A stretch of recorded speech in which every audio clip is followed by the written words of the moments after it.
Hello friends, welcome तो I am third class new.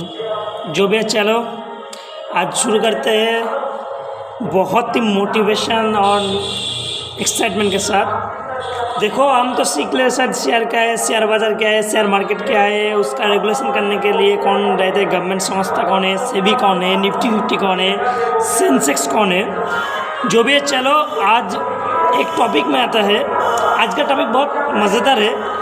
जैसे मान लो देखिए, अगर हम शेयर खरीदते हैं, आज का टॉपिक मेनली बेसिकली अगर हम शेयर खरीदते हैं तो उसके बदले में हमें क्या मिलता है। हम बैंक में पैसा रखते हैं, पोस्ट ऑफिस में रखते हैं, शायद LIC भी करते हैं। कोई ना कोई तो रीज़न होता है, नहीं होता है, कोई ना कोई रीज़न ज़रूर होता है। जैसे हम लोग बैंक में, पोस्ट ऑफिस में पैसे क्यों रखते हैं? क्योंकि हमारा जितना भी अर्निंग होता है उसमें से करके हम जितना भी पैसा अपना पास रख सकते हैं बचा के, वही पैसा को अगर थोड़ा उसको ज़्यादा करने के लिए, मतलब थोड़ा पैसा को ज़्यादा बढ़ाने के लिए हम किसमें रखते हैं? बैंक में, LIC में। उसमें क्या होता है, हमारा फ्यूचर में कोई प्रॉब्लम हुआ, कोई अगर अर्जेंट आएगा तो हम उस पैसे को उठा के हम वो ये कर सकते हैं।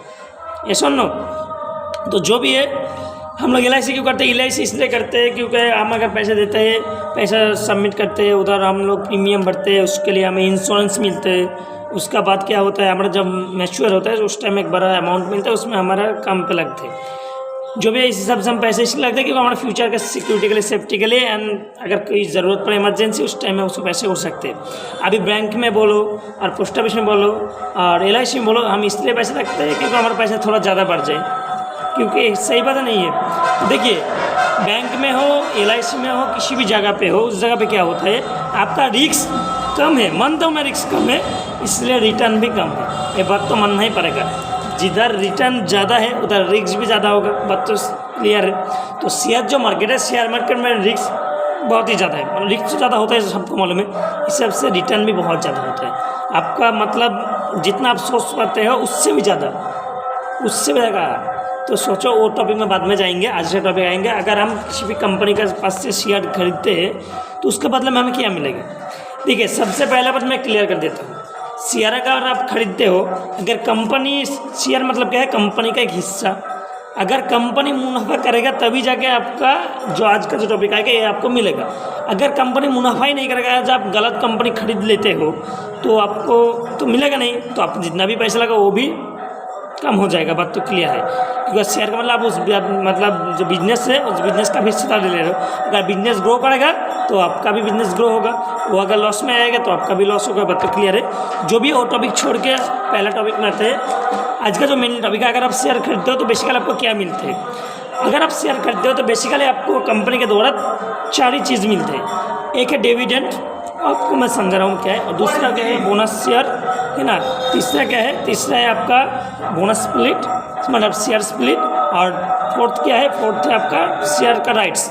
जो भी तो एक एक करके आपको टॉपिक को समझा रहा हूँ मैं। जो शेयर में अगर पहला आता है आपका डिविडेंड इनकम। डिविडेंड इनकम क्या है, अगर मान लो आप एक अच्छे कंपनी का शेयर खरीद लिए, अभी कंपनी का मतलब थोड़ा मुनाफा ज़्यादा हो गया या कंपनी का थोड़ा प्रॉफिट ज़्यादा हो गया, तो अभी अगर बड़ा कंपनी जो है उसको अगर ग्रोथ करने के लिए उतना पैसे का ज़रूरत होता नहीं है सबसे। अगर वो मुनाफा कमा लिया उतना पैसे का ज़रूरत नहीं होता है अगर आगे, तो क्या करते हैं, जो उसका मुनाफा ज़्यादा हो गया वो क्या करता है, अपना जो शेयर होल्डर है उनको परसेंटेज के हिसाब से वो डिवाइड कर देते हैं। जैसे मान लीजिए आपका पास अगर 10% रहता है कंपनी का शेयर, तो उससे अगर कंपनी अगर 100 रुपये देते हैं, मतलब पूरा इसको अगर 10% आपका पास रहता है तो आपका 10 रुपये ही मिलेगा। तो मानते क्या है, अगर जितना भी पैसा कंपनी का मुनाफा होता है उसमें से करके आपका परसेंटेज के हिसाब से कंपनी को डिविडेंड इनकम अलग से। आपका अगर शेयर का प्राइस बढ़ रहा है तो अलग बात है, उसमें तो कोई दिक्कत नहीं। लेकिन अगर आपका जो एक्स्ट्रा इनकम है डिविडेंड, मतलब जो अगर ये एक्स्ट्रा प्रॉफिट है, आपके शेयर का प्राइस अगर बढ़ेगा घटेगा तो अलग बात है। उसके साथ साथ अगर कंपनी का अचानक कोई मुनाफा ज़्यादा हो गया तो कंपनी ऐसे बड़ा कंपनी जो है ऐसे डिविडेंड देते ही रहते हैं। वो आपका सालों में 1 बार 2 बार ऐसे मिल ही जाता है, उसमें कोई दिक्कत नहीं।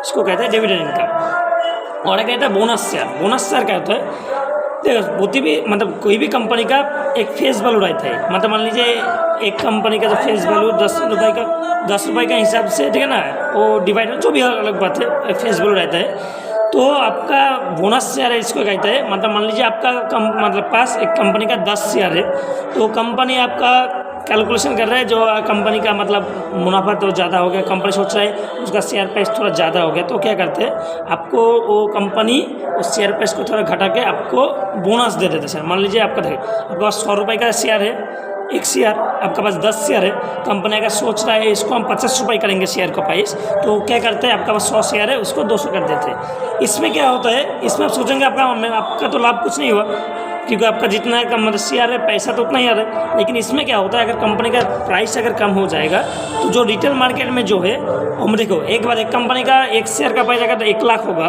और एक कंपनी का शेयर का प्राइस अगर 100 रुपये होगा, जिसका 100 रुपये होगा मतलब छोटा मोटा जो रिटेल कस्टमर है हमारा तुम्हारा जैसा पहले जो बात होता है, वो कौन सा खरीदेगा, 1 लाख तो खरीद नहीं पाएगा, क्योंकि 1 लाख तो इन्वेस्ट नहीं कर पाएगा, और छोटा छोटा शेयर में वो इन्वेस्ट करते हैं। तो इसमें क्या होता है, अगर जितना लोग आपका कंपनी का शेयर खरीदेगा आपका शेयर का प्राइस हाई होगा, तो इसमें बोनस मतलब बाद में चलता आपका ही फ़ायदा होता है। तो बेसिकली अगर पहले अगर फ़ायदा भी ना हो बोनस शेयर में, लेकिन बाद में चलता आपका फ़ायदा होता है। और अगर कहते हैं शेयर स्प्लिट, ये भी एक ही फॉर्मूला को बढ़ाते हैं, लेकिन इसमें आपका फेस वैल्यू भी घटता है, आपका शेयर प्राइस भी घटता है। जो भी मैं क्लियर कर रहा हूँ, इसमें क्या है आपका पास अगर मान लीजिए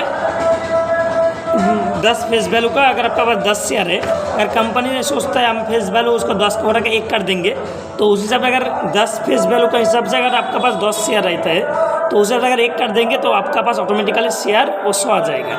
ये भी बेसिकली जो बोनस शेयर है उसके हिसाब से चलता है, क्योंकि अगर फेस वैल्यू घटा के कोई कंपनी फेस वैल्यू घटा के आपका शेयर ज़्यादा कर देता है, नहीं तो कोई बोनस देके। बात सही है, दोनों में आपका ही फायदा चलेगा, पहले फायदा रहेगा हिसाब से कैलकुलेशन में सेम ही रहेगा, है ना। जैसा अगर कोई IRCTC का शेयर खरीदे कुछ दिन पहले, तो उसमें से ऐसा हुआ था, अगर आपको मालूम है, उसमें कोई दिक्कत नहीं। दोनों में क्या था कि शेयर प्राइस अगर घट जाएगा तो ज़्यादा रिटेल कस्टमर आएगा, तो ज़्यादा रिटेल कस्टमर आएगा तो ज़्यादा मुनाफा होगा, समझ आएगा। और कहते हैं मतलब राइट्स, शेयर का राइट्स, जो चौथा ऑप्शन है शेयर का राइट्स, ये मज़ेदार बात है। कोई भी जब बड़ा कंपनी रहता है, कोई भी कंपनी हो जो कंपनी रहते हैं, जो शेयर का राइट्स निकालते हैं, उसमें क्या होता है, जो उसका पुराना शेयर होल्डर, मान लो आप 1 साल से 5 साल से 2 साल से 3 महीना से 4 महीना जो भी हो, मतलब उस कंपनी का शेयर खरीद के अपने पास रखे हो स्टॉक करके, तो उसमें कंपनी क्या करते हैं, कंपनी करते हैं आपका जो पुराना कस्टमर है शेयर राइट्स का, मतलब शेयर का उस कंपनी का, वही करते हैं जो पुराना कस्टमर है उनको वो शेयर थोड़ा कम सस्ता में मिलता है। जैसे मान लो आपका 900 में चल रहा है शेयर, तो वो क्या करते हैं आपको 800 में देते हैं, क्योंकि आप पुराना कस्टमर स्टॉक हो उसका। तो इसमें क्या होता है, ज़्यादा मतलब नया कस्टमर को नहीं मिलेगा, आपको पुराना हो इसलिए आपको मिलेगा। तो इसमें क्या होता है, आप खरीदते हो 100 रुपये कम में, तो खरीदते आपका 100 रुपये का मतलब प्रॉफिट हो गया। तो ये चारों चीज़ मिलता है। तो क्या मिलता है हमें, अगर हम कंपनी के शेयर करते हैं कि डिविडेंड मिलता है, ये बिल्कुल ही अलग इनकम है। मैं बोल दिया आपका शेयर का प्राइस अपनी जो भी हो, अगर कंपनी का ज़्यादा मुनाफा होता है उसमें से करके आपको डिविडेंड मिलता है। लेकिन ये बात ध्यान रहना जरूरी है, कोई कंपनी अगर मुनाफा नहीं कमाएगा वो कंपनी डिविडेंड दे नहीं पाएगा। और दूसरा क्या है, बोनस शेयर, मैं आपको बोल दिया, अगर आपका पास 10 शेयर कंपनी अगर सोचता है उसका शेयर का प्राइस थोड़ा कम करे, इसलिए आपको आपका कम मतलब परसेंटेज के हिसाब से बोनस दे देता है। दूसरा क्या है, शेयर स्प्लिट, आपका पास जितना शेयर है वो भी मतलब आपका फेस वैल्यू घटा के आपका मतलब शेयर का प्राइस थोड़ा कम करने के लिए वो भी करते हैं, उसमें आपका ही फायदा। दो मैं बोलते हैं शेयर स्प्लिट। तीसरा क्या है, तीसरा तो शेयर स्प्लिट बोला। चौथा क्या है, चौथा है आपका शेयर का राइट्स। सेकंड में बोल दिया, अगर आपका पास मतलब पुराना आप शेयर कस्टमर तो अगर कस्टमर उस कंपनी का शेयर होल्डर हो, तो कंपनी आपको कभी कभी डिस्काउंट में देता है, और जब डिस्काउंट में देता है उसमें आपका ही फ़ायदा हो जाता है। तो शायद आपको मैं सिखा पाया, अगर आप कंपनी का शेयर खरीदते हो तो क्या क्या आपको मिलते हैं, ये चारों चीज़ बेसिकली आपको मिलता है। इसके अलावा भी अगर कुछ मिलता है वो आपको बाद में बोलेंगे, उसमें कोई दिक्कत नहीं, ठीक है ना। आप पहले जो बेसिकल चीज़ है यही सीखो, अगले तो मैं हुई सिखाने के लिए, कोई दिक्कत नहीं। जो भी है चलो, आप थोड़ा इस चीज़ से प्यार देते रहो, अब मैं जितना हो सके सिखाने का कोशिश करूँगा। अगर कोई दिक्कत है तो आप कमेंट करो, कोई टेंशन नहीं, मैं हूँ, जितना मेरे पास जानकारी है आपको ज़रूर सिखाएंगे। So thank you very much, all the best, have a nice day.